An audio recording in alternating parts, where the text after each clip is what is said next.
Artificial intelligence बेशक हमारे बस की बात नहीं, आर्टिफिशियल प्रमोशन में हम नंबर 1 पे हैं। जब हमारा एआई ठप पड़ा है, हमारी इंजीनियरिंग की पढ़ाई बोगस है, हमारे नौजवान एम्प्लॉयबल ही नहीं है, फिर ऐसा क्या है जो ग्लोबल टेक को इंडिया की तरफ खींच रहा है? गलगोटिया वालों का थर्माकोल से बना मॉडल? क्या सब मिलकर हमारे दिमाग का ही गलगोटियाकरण करना चाहते हैं?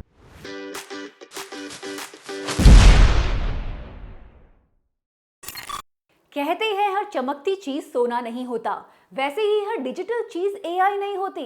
सिर्फ अच्छी वीडियो एडिटिंग करने से एआई में प्रोग्रेस नहीं होती, सिर्फ फोटोशूट करवा लेने से एआई सबमिट नहीं होता, इंपोर्टेड चाइनीज रोबोट को एग्जीबिशन में दिखाने से वो ओरिजिनल नहीं बन जाता। आप देख रहे हैं ना, ये ओरायन रोबोटिक डॉग या रोबोटिक कुत्ता का है हिंदी में। हाँ, ऐसी हरकतों से इंटरनेशनल बेइज्जती जरूर हो सकती है। ये एआई आखिर होता क्या है? कहाँ तक पहुंचा है इंडिया का एआई? क्या एआई ह्यूमन से आगे निकल जाएगा? क्या एआई सच में आपकी जॉब्स ले लेगा? एआई में आखिर पैसा किसका लगा है? डिजिटल इंडिया में एआई क्या रोल प्ले करेगा? और ये टेक्नोलॉजी के बड़े बड़े लीडर्स को इंडिया में एग्जैक्टली क्या इंटरेस्ट है? आइए आज इंडिया में आर्टिफिशियल इंटेलिजेंस के हाल पर बात करते हैं। पहली बार एआई इम्पैक्ट समिट भारत में हुआ। दुनिया भर की टेक कंपनीज के सीईओज, लीडर्स, इंजीनियर्स दिल्ली में इकट्ठा हुए। सर्वजन हिताय सर्वजन सुखाय का टैगलाइन दिया गया। पीपल प्लैनेट प्रोग्रेस का नारा लगा। ऐसा लगा जैसे दिल्ली के लोगों का जीवन तो अब हाईटेक हो जाएगा। पर भारत मंडपम के बाहर के ट्रैफिक ने बता दिया कि अभी मंजिल दूर है। पहले ही दिन मिसमैनेजमेंट की खबरें आने लगी। लोग घंटों लाइन में खड़े रहे। डीजी यात्रा ने नहीं काम किया, ना ही डिजिटल पेमेंट सिस्टम ने। और तो और एआई समिट में ना तो वाईफाई था, ना इंटरनेट का कोई इंतजाम। पानी पीने के लिए भी सुविधा नहीं थी। ऊपर से पहले ही दिन पीएम के फोटोशूट के चलते लोगों को इलेक्ट्रॉनिक डिवाइसेस भी अंदर लाने की अनुमति नहीं मिली। बिना इलेक्ट्रॉनिक डिवाइसेस के क्या बैठ के मन की बात करेंगे? इस मिसमैनेजमेंट ने डिजिटल इंडिया और इंडियन एआई दोनों की पोल खोल दी है। आर्टिफिशियल इंटेलिजेंस बेशक हमारे बस की बात नहीं, आर्टिफिशियल प्रमोशन में हम नंबर 1 पे हैं। बट सीरियसली, एआई को करीब से देखने और समझने की इतनी बड़ी अपॉर्चुनिटी हमने गवा दी। इंडिया में जहां 96 करोड़ इंटरनेट यूजर्स हैं, उनको इस समिट से क्या संदेश गया होगा? एक तरफ सब लोगों को डिजिटल अडॉप्शन की तरफ जबरदस्ती धकेला जा रहा है। एआई से अटेंडेंस, एआई से पढ़ाई और एआई से फार्मिंग तक की बात हो रही है। वहीं जो इंडिया में हो रहा है, क्या वो वाकई एआई है? हमारे विमान में अब एआई आएगा। एआई ये देखो, गिर गिर गिर गिर गिर गिर गिर गिर गिर गिर गिर गिर गिर गिर गिर गिर गिर गिर। आसान भाषा में आर्टिफिशियल इंटेलिजेंस साइंस और इंजीनियरिंग से बना ऐसा टूल है जो कंप्यूटर सिस्टम्स पर ऐसे टास्क कर सकता है जो अक्सर आदमी करते हैं। वो खूब सारे डेटा की मदद से सीख सकता है और अपने सीखने के दम पर तर्क कर सकता है और कुछ समस्याओं का समाधान भी कर सकता है। एक तरह से वो ह्यूमंस के कुछ पैटर्न्स की नकल करता है। कई बार इसको ह्यूमन माइंड से कंपेयर कर देते हैं, पर ह्यूमन माइंड बहुत ही कॉम्प्लेक्स न्यूरॉन से बना एक जीवित सिस्टम है और एआई वायर्स, केबल्स, डेटा और इंटरनेट से बना एक टूल। दोनों में उतना ही अंतर है जितना एक आदमी और एक मशीन में हो सकता है।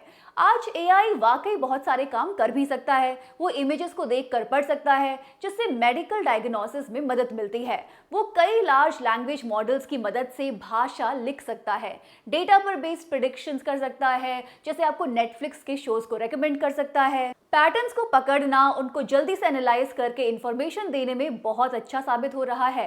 लेकिन वो ये नहीं बता सकता कि आपको 15 लाख कब मिलेंगे या आप कब अमीर हो पाएंगे, आपकी नौकरी रहेगी या चली जाएगी। वो सब काम जो अब तक एआई कर रहा है, वो सब ह्यूमन डिफाइंड बाउंड्रीज में ही करता है। उसका सक्सेस और रिजल्ट सब ह्यूमन ओरिएंटेड होते हैं। तभी एआई ना न्यूट्रल है, ना ही ह्यूमन से आगे। रिसेंटली एक स्टडी ने बताया कि एआई भी आदमियों की तरह जाति और जेंडर के भेदभाव सीख गया है। वो अपने बनाने वालों के बायस को अपना लेता है। और तो और एआई रेसिस्ट भी है। इमेजेस बनाने के मामले में एआई वही स्टीरियोटाइप्स अपनाता है जो उसके मेकर्स में है। इलॉन मस्क के एआई ग्रोक का ही एग्जाम्पल लीजिए। यूरोपियन यूनियन इसके खिलाफ एक मुकदमा चला रहा है क्योंकि ग्रोक एआई औरतों और बच्चों का डीप फेक बना रहा था। हजारों लोगों ने उसको प्रॉम्प्ट्स दिए कि किसी भी आदमी या औरत को बिकनी में दिखाओ और उसने दिखा दिया। एक non profit organisation Center for Countering Digital Hate ने पाया कि ग्रोक ने कुछ ही दिनों में लगभग 3 मिलियन सेक्सुअलाइज्ड इमेजेस जनरेट की। पर एआई को तो ह्यूमन प्रॉब्लम सॉल्व करना था ना, यहाँ तो वो नई क्रिएट कर रहा है। अच्छा, एआई अगर बस एक टूल है तो हम उसमें इतना पीछे कैसे रह गए? अब तक हमारी सभी कंपनीज को इसको अडॉप्ट कर लेना था। इतने डिजिटल यूजर्स की बदौलत हमें तो एआई में नंबर 1 होना था। 18 फरवरी को एंथ्रोपिक का क्लाउड सोनेट 4.6 लॉन्च हुआ और इंडियन टेक कंपनीज के शेयर 3% तक गिर गए, क्योंकि इन्वेस्टर्स को इंडियन टेक पे भरोसा है ही नहीं। ऐसा नहीं है कि इंडियन टेक इंडस्ट्री पिछले 5-10 सालों में ही बनी है। 1960s से इंडियन टेक कंपनीज का नाम है। ग्लोबल टेक में लीडिंग सर्विस प्रोवाइडर मानी जाती हैं, लेकिन इंडियन फर्म्स का बिजनेस मॉडल इनोवेशन से ज्यादा चीप लेबर पे टिका है। आप ही बताओ कि आप इन्फोसिस का कौन सा प्रोडक्ट यूज करते हैं? क्या आपका स्मार्टफोन वाकई इंडियन है? ये किसी से छुपा नहीं है कि इंडियन कंपनीज टेक और एआई की रेस में पीछे छूट गई हैं। तभी एआई समिट में चाइना के इंपोर्टेड रोबोट्स डांस कर रहे हैं।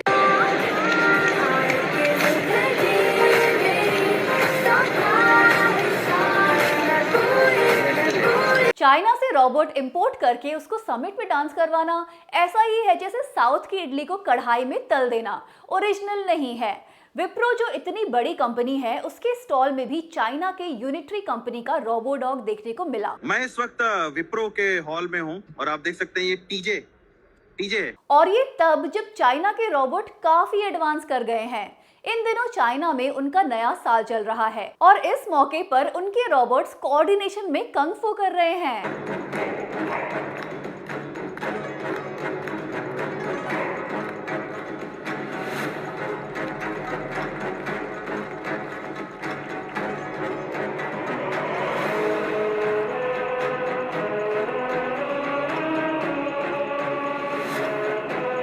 इंडियन टेक कंपनीज कर क्या रही हैं? चाहे विप्रो हो या इन्फोसिस या टीसीएस, हमारी टेक कंपनीज का बिजनेस मॉडल सर्विस देने पर टिका है। वो अमेरिकन या यूरोपियन कंपनीज से टेक प्रोजेक्ट्स लेती हैं और इन प्रोजेक्ट की ड्यूरेशन तक अपने इंजीनियर्स की सर्विसेज उनको देती हैं।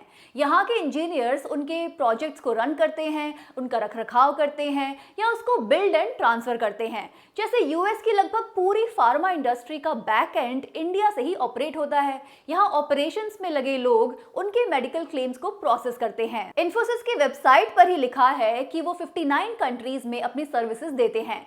4 दशक के एक्सपीरियंस में अपने क्लाइंट्स की डिजिटल जर्नी को आगे बढ़ाते हैं। इंडिया की डिजिटल जर्नी में भी कुछ करिए ना सर, या फिर इंडियन से बस 72 घंटे काम करवा के दूसरों की जर्नी आगे बढ़ाएंगे। क्या आप जानते हैं इंडियन कंपनीज अपनी एनुअल सेल्स का 1% से भी कम रिसर्च एंड डेवलपमेंट पे खर्च करती हैं। सारा ध्यान कॉस्ट कटिंग और लेबर यूटिलाइजेशन में है। फिर कहां से होगा इनोवेशन, कहां से आएगा एआई? इन्फोसिस और अमेरिका की एंथ्रोपिक में एक करार हुआ है। ये लोग मिलकर कुछ सेक्टर स्पेसिफिक चीजों में एआई एजेंट्स को बिल्ड और डिप्लॉय करेंगे। आपने सुना होगा कि एआई हमारी सर्विस इंडस्ट्री के जॉब्स खा जाएगा। जो निचले लेवल्स पर डेटा एंट्री और कस्टमर सपोर्ट रोल होते हैं वो ऑलरेडी खत्म हो रहे हैं। आज आप एयरटेल या जियो या किसी और टेलीकॉम प्रोवाइडर के कस्टमर सपोर्ट को कॉल करें तो जवाब आता है कि इसके लिए 1 दबाएं और उसके लिए 2 दबाएं।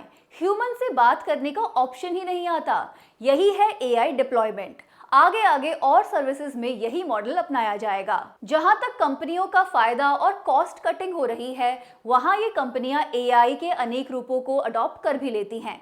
पर जहां खुद की रिसर्च और इनोवेशन की बात आती है तो वो बॉल सरकार के पाले में फेंक देते हैं। एआई समिट में 600 से ज्यादा इंडियन कंपनीज और स्टार्टअप्स आए, लेकिन इंडिया की ग्रोथ स्टोरी को गलगोटिया यूनिवर्सिटी ने बेस्ट एक्सप्लेन किया। उन्होंने रोबोट डॉग की कंट्रोवर्सी होने के बाद अपनी सफाई में एक बड़ी दिलचस्प बात कही। और हम भारत की छवि को कभी भी इन एनी वे धूमिल करने की कोशिश नहीं कर रहे हैं। इनफैक्ट हमारी यूनिवर्सिटी प्राइम मिनिस्टर के विजन और मिशन के साथ अलाइनमेंट में है। आत्मनिर्भर भारत के लिए ही हम काम कर रहे हैं। हाँ, ये भी, बट एक और बात कही गई। डेवलपमेंट का मतलब किसी चीज को डिजाइन और मैन्युफैक्चर करना नहीं होता है। बहुत सही बात। इसी फिलॉसफी पे मेक इन इंडिया चल रहा है और इसी फिलॉसफी पे हमारा इंफ्रास्ट्रक्चर बन रहा है। आज इंडिया चाइना के बाद दुनिया के सबसे ज्यादा इंजीनियर्स प्रोड्यूस करता है, हर साल 1 मिलियन से भी ज्यादा। पर जहां चाइना की यूनिवर्सिटीज ग्लोबल रिसर्च में सबसे आगे निकल गई हैं, इंडिया के इंजीनियरिंग कॉलेजेस का सिलेबस सालों से चेंज नहीं हुआ है।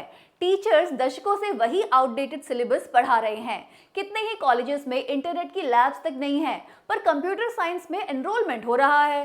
इंडिया स्किल रिपोर्ट 2025 के हिसाब से सिर्फ 54.8% ग्रेजुएट्स एम्प्लॉयबल हैं। टॉप इंस्टीट्यूट्स जैसे कि आईआईटी, बिट्स और टॉप प्राइवेट यूनिवर्सिटीज से निकलने वालों में भी एवरेज एम्प्लॉयबिलिटी रेट बस 48.4% है। जून 2025 में एक research integrity risk index ranking आई थी। इसमें उन यूनिवर्सिटीज को रैंक किया जाता है जिनकी रिसर्च फर्जी निकलती है। इस लिस्ट में टॉप 10 में 10 में से 9 इंडिया की यूनिवर्सिटीज हैं। टॉप 100 में इंडिया की 27 यूनिवर्सिटीज हैं। सोचिए, एकेडमिक फ्रॉड में टॉप कर रहे हैं हम। ऐसा नहीं है कि इंडियन यूनिवर्सिटीज हमेशा से खराब थी। हमारे आईआईटीज और ह्यूमैनिटीज के इंस्टीट्यूशंस की काफी साख थी, लेकिन जब आईआईटीज को गोबर और गोमूत्र की रिसर्च पे लगाया जाएगा तो एआई कहां से आएगा। वहीं यूनिवर्सिटीज की एक दूसरी ग्लोबल रैंकिंग में चाइना की यूनिवर्सिटीज ने हार्वर्ड को भी पीछे छोड़ दिया। CWTS लाइडन रैंकिंग में टॉप 10 में से 8 चाइना की यूनिवर्सिटीज हैं। इन यूनिवर्सिटीज ने सबसे ज्यादा बेहतरीन रिसर्च पेपर सबमिट किए। 2025 में चाइना ने अपने जीडीपी का 2.8% रिसर्च एंड डेवलपमेंट पे खर्च किया था।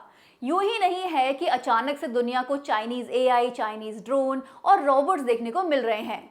इसके पीछे सालों की मेहनत है। वहीं इंडिया अब भी R&D को सीरियसली नहीं लेता। इसी बजट में R&D को जीडीपी का बस 0.6% शेयर मिला है। फाइनेंस मिनिस्टर को लगता है कि प्राइवेट कंपनियां रिसर्च करेंगी और प्राइवेट कंपनियों को लगता है कि सरकार कुछ रिसर्च करे और हम उसको बस हथियां ले। इस चक्कर में एआई की बस छूट ही गई है। एक वक्त था जब बिग टेक के स्टॉक्स चढ़ते ही जा रहे थे। एआई में $1 ट्रिलियन का इन्वेस्टमेंट आ रहा था, पर रिसेंटली एआई के स्टॉक मार्केट से लाखों करोड़ रुपए गायब भी हो गए। पिछले दिनों Amazon, Microsoft, Nvidia, Meta, Google और ओरेकल के मार्केट इवैल्यूएशन में $1 ट्रिलियन गायब हो गया। सालों साल इन्वेस्टर्स एआई में पैसा लगाते रहे, पर अब कुछ इन्वेस्टर्स को लग रहा है कि खर्चा ज्यादा हो रहा है और प्रॉफिट कम आ रहा है। ऐसे डर उठ रहे हैं कि कहीं एआई इंफ्रास्ट्रक्चर और डेटा सेंटर्स में इतना इन्वेस्टमेंट बेकार ना हो जाए। एक कंसर्न ये भी है कि एआई फर्म्स एक तरह की सर्कुलर फाइनेंसिंग कर रही हैं। जो कंपनी एआई चिप या जीपीयू बना रही है, वही अपना अलग एआई स्टार्टअप बनाकर उसको बिलियंस की फंडिंग दे रही है। चिप बनाने वाली कंपनी एनवीडिया का ही एग्जांपल लीजिए। एनवीडिया कई एआई स्टार्टअप्स जैसे ओपन एआई, XAI, कोरवीव जैसे स्टार्टअप्स में इन्वेस्ट करता है।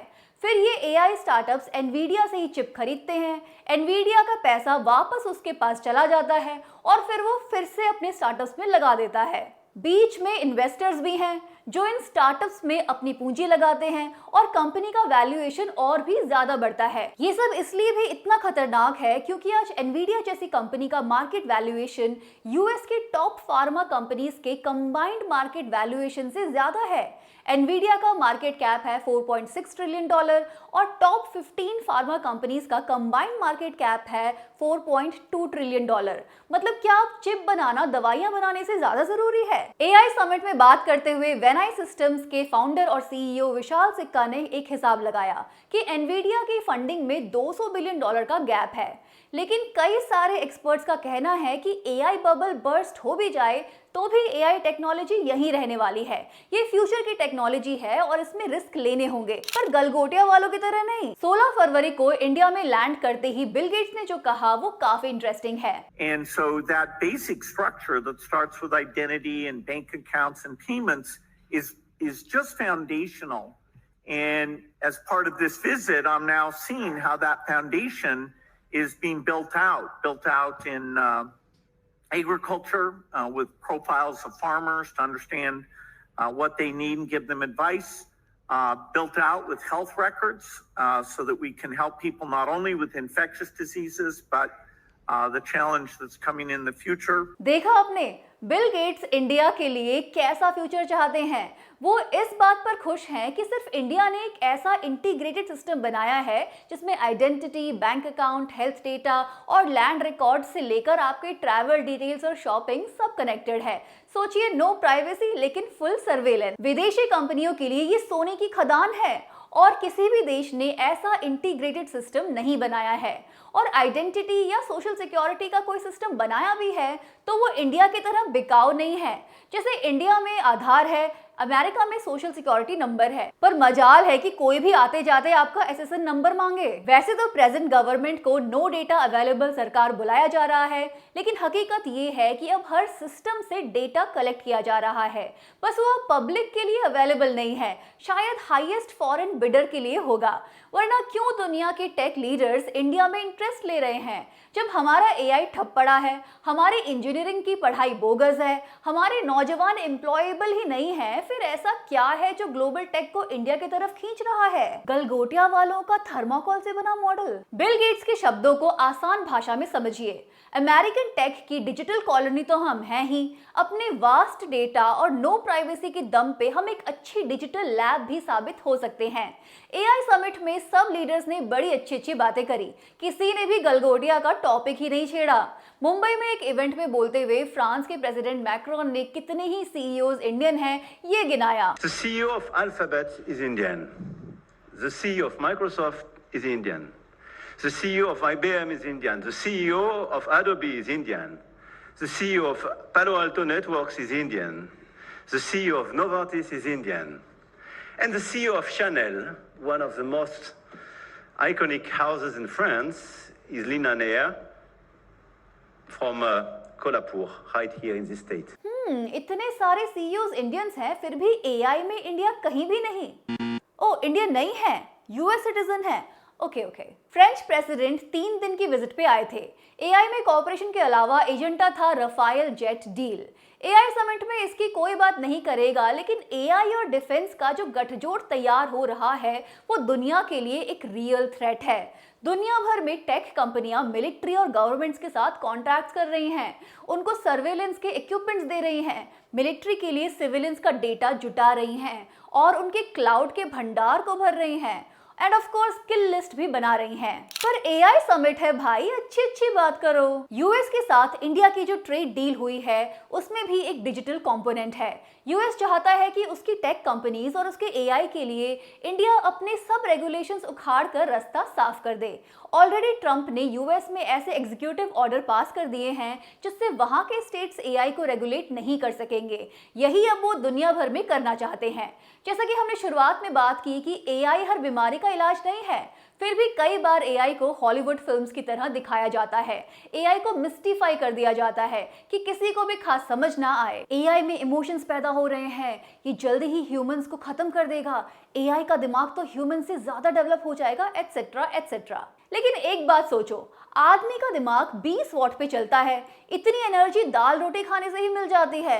ना इसको लाखों फैंस की कूलिंग की जरूरत पड़ती है, ना मैसिव पानी की, ना करोड़ों के सर्वर्स की, ना पावर प्लांट की बिजली की। फिर भी ये रियल टाइम में लाखों सिग्नल्स को प्रोसेस करता है, 86 बिलियन न्यूरॉन्स को कनेक्ट करता है, सैकड़ों मेमोरीज को स्टोर करता है, लैंग्वेज और इमोशन को प्रोसेस और ट्रांसलेट करता है, कंटिन्यूसली अडेप्ट करता रहता है और सीखता रहता है। और हमारे देश में तो 146 करोड़ ऐसे 20 वॉट पे चलने वाले दिमाग हैं।